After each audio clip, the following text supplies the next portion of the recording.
48-годишниот скопјанец Слободан вчера со нож губил својот 61 годишен брат Бранко во центарот на Скопје.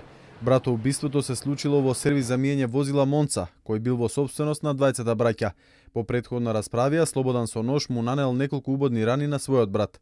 Повод за расправијата и за убиството се претходни расправи кои што ги имале околу нерасчистени имотни односи поврзани со сервисот кој што бил поделен меѓу двајцата браќа. Најверојатно до расправијата е дојдено од банални причини околу преземање на некои клиенти кои што повеќе доаѓале да ги мијат своите возила кај едниот брат отколку кај другиот.